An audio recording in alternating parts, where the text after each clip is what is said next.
Do you ever wake up in the morning and feel like doing nothing? Do you ever just sit at your job or at school and wish that the day would be over?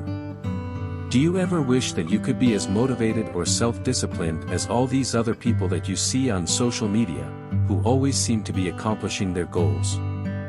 Well, there is a very simple idea that will make you motivated every single day, and no, it's not some little mindset like being grateful or waking up early. This idea is real, and millionaires and athletes and high achievers have been using it for years to accomplish their goals, and I'm going to tell you what it is by sharing with you a very inspirational story.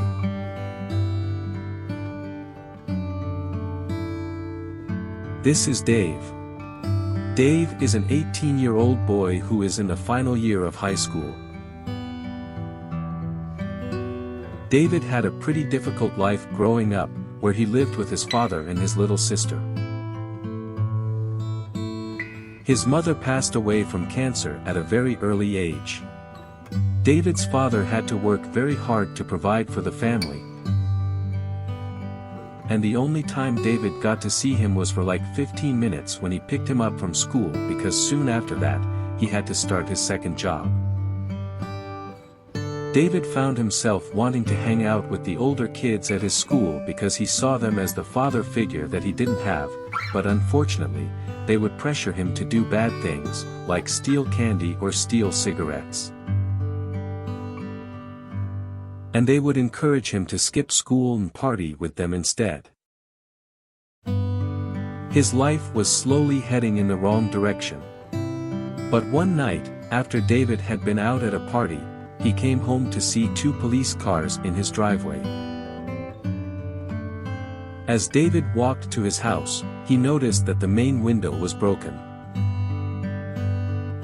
He walked inside and saw two policemen talking to his little sister, who was crying. "Are you David?" the policeman said.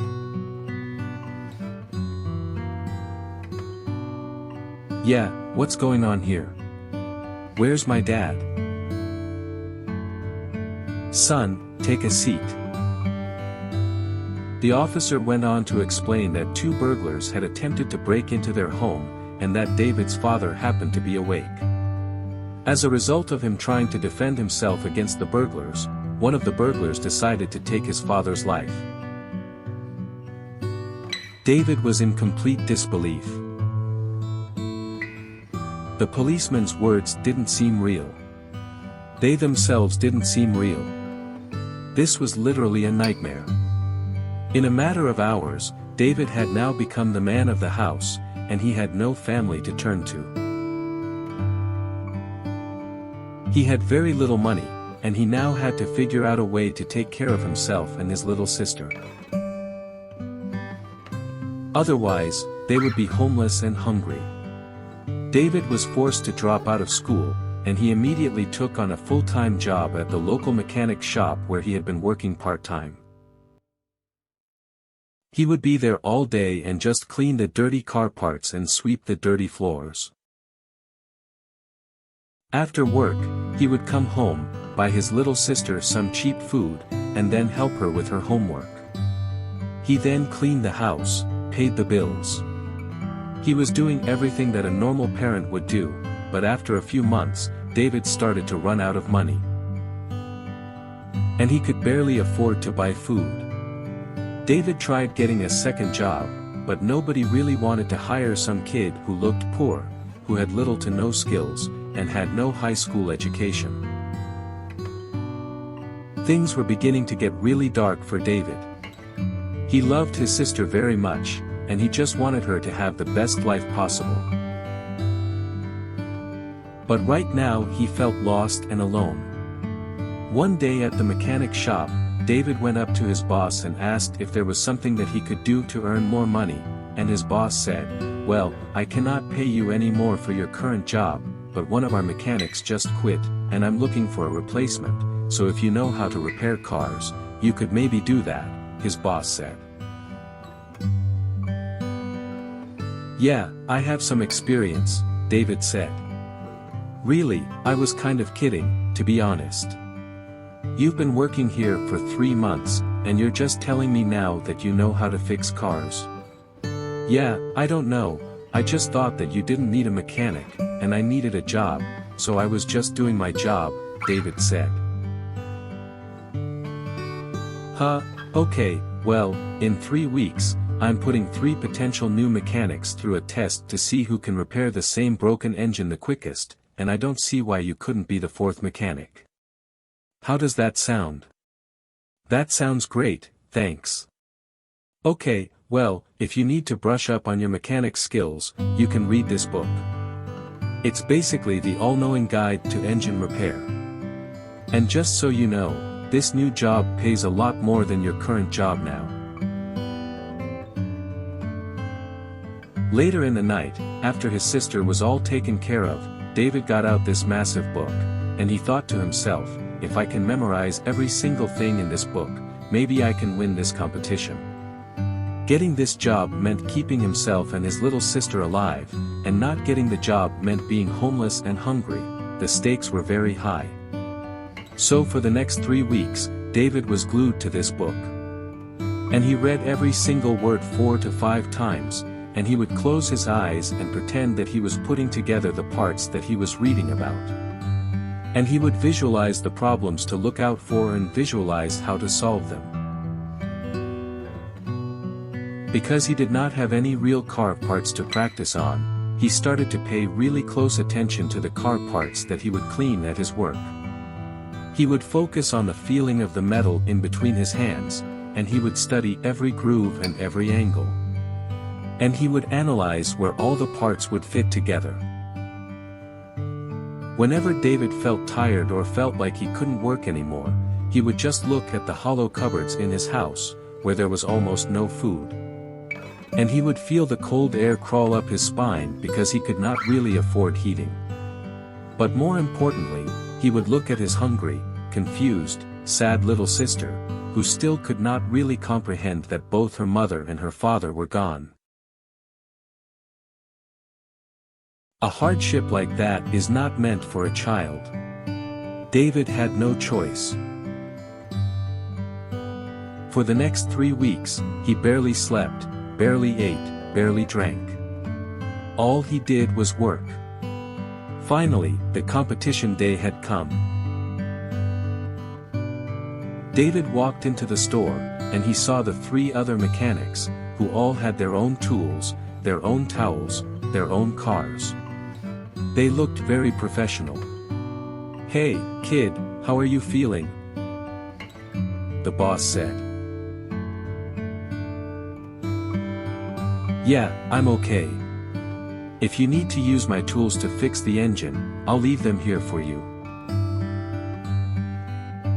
Guys, in front of you, there is an engine, but there is a problem with this engine, and all of you have the exact same problem. And the first person to fix the problem and start the engine will be hired for the new job here. Does this make sense? Everybody nodded with confidence, while David's heart trembled. "Okay, I'll be in my office. I'll come out when I hear an engine start. Start working right now." The 3 other mechanics all started to work right away. David could hear the tools clanking against the cold, hard metal of the engine, and he could hear the grunts of the other men, and he could see the sweat coming down from their faces. But David just looked at his engine for a moment, simply studying it. He could still see the sections in his book that talked about the most common problems in an engine. So he just slowly and systematically worked his way down the mental list. In the corner of his eye, he noticed that his boss was staring at him. As he worked on the engine, images of his little sister popped into his head. He could still remember very clearly coming home and seeing the cop cars, and seeing the shock and fear on his little sister's face. She was his motivation. After some time, David had fixed a few of the basic problems and even some of the more advanced problems, but for some reason, it still would not start, and he could not really figure out why. As his hand came up to his face to wipe the sweat off his head, he noticed that his hand was really dirty, like really dirty, to the point of it being a little bit strange. He looked at where his hand was laying on the engine, and he noticed that it was on something called the fuel filter. Then instantly he remembered a headline in his book called, "Why a Clogged Fuel Filter Will Ruin Your Car." The filter was clogged, that's it, that's why it's not starting, David thought to himself. He frantically started to clean the filter, going as fast as he could. He could even feel a smile growing on his face while he was doing it because he knew that once he did this, the car would start. Every time that his heart would beat, the smile on his face became a little bigger and bigger. He was about to do the impossible, but then he heard it, the other mechanic's engine had started. The boss came out, shook the other mechanic's hand, and said, "Well done, come into my office and let's have a chat." "David, could you please clean everything up here?" In 5 short seconds, David's heart had shattered into pieces. As he started to clean everything up, tears filled his eyes. All the work he put in and all the pain that he went through was all for nothing. What am I going to do now? How am I going to provide for my sister? What about the rent and the heating? What am I going to do for the winter? Thoughts like this were racing through David's head. A few hours later, after the winning mechanic had signed the contract to work there, the boss called David into the office. "So, I looked at your engine. You almost had it, eh? You just didn't clean the fuel filter in time." Yeah. Being fast is a really important trait as a mechanic. People want their cars fixed quickly. Yeah, I get that. When you said you wanted to become the 4th mechanic here, I actually did a little bit of research into you, and I read what happened to you and your family in the newspaper, and I'm very sorry for what happened. David said nothing.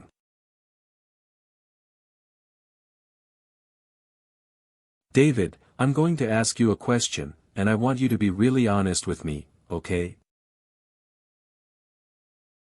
"Okay. Did you lie to me when you said you knew how to fix cars?" David looked down for a moment. "No." His boss just stared at him. David sighs, "Yes, I lied." "Okay, so I'm guessing you lied to me because you really wanted the job because of the extra money in order to take care of yourself and your little sister. Is this true?" "Yes." "So, your solution was to just say you knew how to fix cars and then luckily I gave you my book, and then you studied it, and then you came in here to compete against the real mechanics." "Yes." Boss laughs, "Wow, that is very bold of you and really impressive that you actually managed to fix a car engine with little to no real experience. You must be a really fast learner." "Well, I was pretty familiar with all the car parts. I mean, I clean them all day every day. And you're modest. That is a really good trait." "Sir, with all due respect, why are we talking about this? I lost, I saw the other mechanic sign the contract to work here, what's there to talk about?" "Yes, you did technically lose, and there's no way I will hire a mechanic with little to no real experience." David looked down, his heart still in pieces. "But I'm actually here to offer you something different." David perked up. "I want you to be my assistant and work under me for a while. I have never seen someone learn about cars that fast before, So you must have some talent, and you certainly have the motivation to work hard due to your family situation. But you do need some guidance. Okay, what does this mean? Well, I definitely cannot pay you a full mechanic salary, but it will give you a raise to help take care of your home situation right now. Just the basics like food, heating, etc. And once you become an expert and a real mechanic, I'll start to pay you more, but there's one condition. Okay, what is it? You can never lie to me again about anything. The only reason why I'm making an exception for your past lie is because I know you just wanted to take care of your family, and I understand that. So, do we have a deal? Yes, I will never lie again. I'll be the hardest worker. I'll do anything you want me to do. Okay, great. Well, show up every day at 6 a.m. and be ready to work really hard. And from that point on, David became obsessed with cars. Whenever he was not taking care of his sister, he would be reading books about cars. He would talk to other mechanics, go to car conventions. This was the thing that gave him and his little sister a real shot at life. After 6 months, David had become one of the head mechanics at the shop, outperforming all the senior mechanics. Then fast forward another 6 months, and he had become one of the most skilled mechanics in the city because he was so desperate and eager to learn more and more that nobody could keep up with him. In 1519, there was a man named Hernán Cortés, who set out on a mission to take over an island with 500 of his men. When they got to the island, they faced other people who did not want them to be there. Cortés then ordered his men to burn the boats that they came in on, so there was no option to retreat. The only options were either to live or to die. Oftentimes when it comes down to life or death situations, people discover an inner drive and new skills that they never knew they had. David was forced into a situation where he had to either sink or swim. He had to figure out a way to either provide for his family or to be homeless and hungry, which is pretty much like life or death. If you are watching this video and you have an inclination to start your own business or to have a certain type of body, you might have to implement this burn the boats concept. Burning the boats for you could be quitting.